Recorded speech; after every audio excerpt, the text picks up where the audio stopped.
Have you ever felt overwhelmed, snowed under, or just like you were juggling too many things at once? Today I share a powerful message from two US Navy SEALs that I've personally used to overcome overwhelm.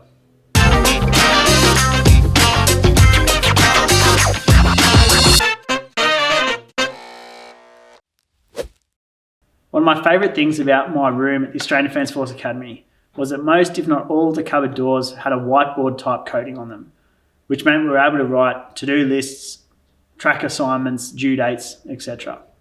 For me, amongst the various lists and other things I had on there, were two powerful quotes that I feel had a huge impact on helping me get through my challenging third year at the Academy.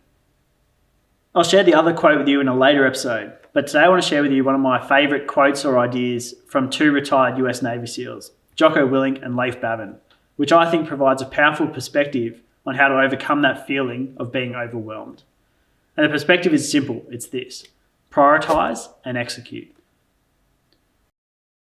One of the first goals I ever set myself in my recovery, before I'd even returned to ADFA, was to be standing on the playground at the end of third year, throwing my hat in the air and graduating alongside my peers.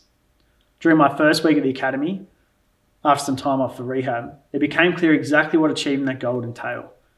And it really seemed like the list of tasks and requirements was both never-ending and ever-growing. If I'm honest with you, there was more than one night during that first week back at the Academy where I remember sitting on my bed, looking at the tasks and requirements that filled my cupboard door, wondering if I'd bitten off more than I could chew. And I remember thinking to myself, how on earth am I going to get all of this done? Prioritise and execute. That simple yet powerful idea became a mantra for me.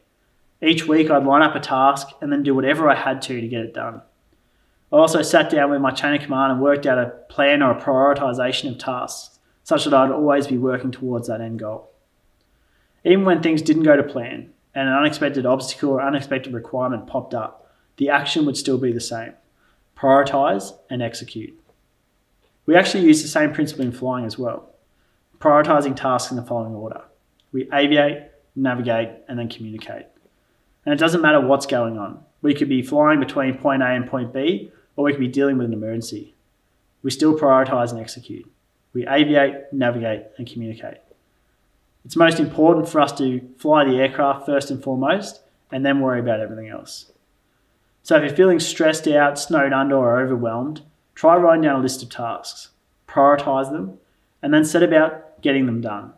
Don't worry about the 10th item on the list or the 8 before that. Focus on that first task. Even if things don't go to plan, prioritise and execute, and hopefully that'll help you feel a little bit less stressed. As I mentioned earlier, today's perspective came from two US Navy SEALs, Jocko Willink and Leif Babin. And I actually first read it in their awesome book, Extreme Ownership. I've included some links in the description below, and I highly recommend you check them out. You'll also find a link to a video giving Jocko's perspective about when things don't go to plan. It gets me fired up every time I watch it, so I highly recommend you check it out. Thanks for watching this episode of Parks' Perspectives. I hope it was of some value and you got something out of it. Do you have something you'd like to get some help with, or perhaps get my perspective on? If you do, please feel free to reach out through my social media or through the comments below, and I'll see what I can come up with. Thanks again, and I'll catch you in the next episode.